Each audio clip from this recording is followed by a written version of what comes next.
The Ferrari F8's engine is a star.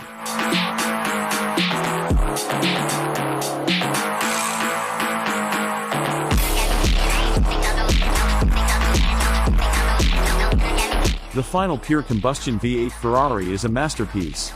I love engines. Electric cars are incredible, but there's something primal about how an internal combustion engine delivers performance.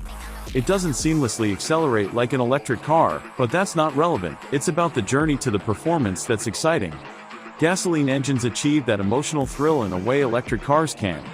When it comes to engines, one manufacturer emphasizes them like no other, idolizing the engine above every other aspect of the car, and that, of course, is Ferrari. This Ferrari F8 Spider is for sale on Cars and Bids.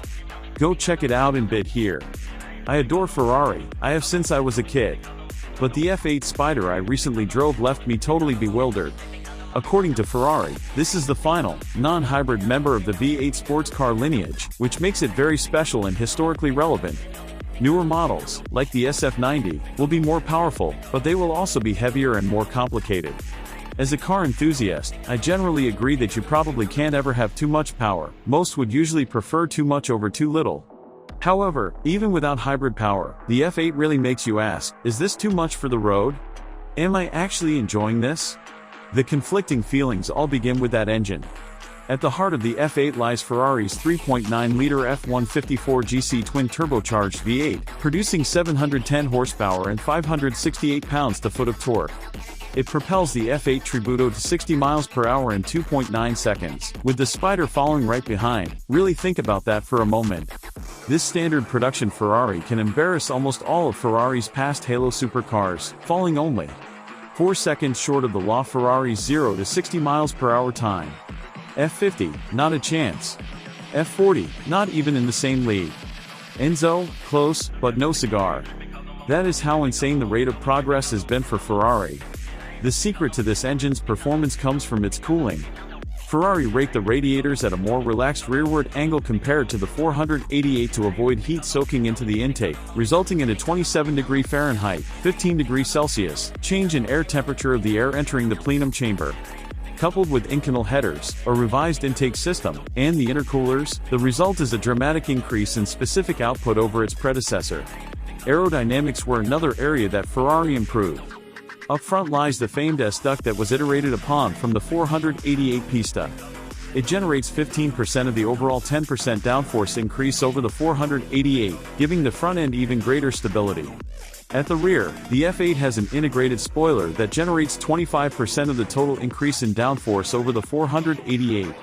Three little fins within the spoiler help to clean up the airflow and move turbulence further away from the rear, improving drag by 2%.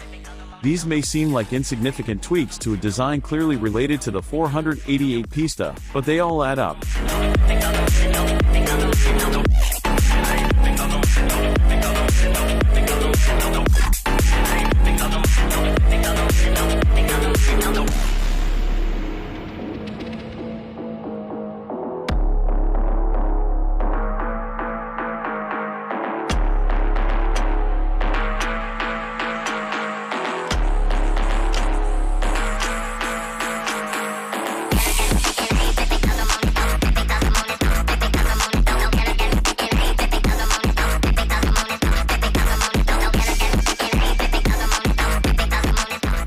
The result is a car with two personalities. Honestly, you can relax and cruise around in automatic mode and never once realize that this car is anything special. The normality with which it handles daily usage is striking. It's just not what you might expect from a Ferrari. But that all ends in an instant when you tickle the throttle. It's manic. The engine positively dominates the experience, there's no escaping it. Such power through two rear-driven wheels is simply insane and often terrifying.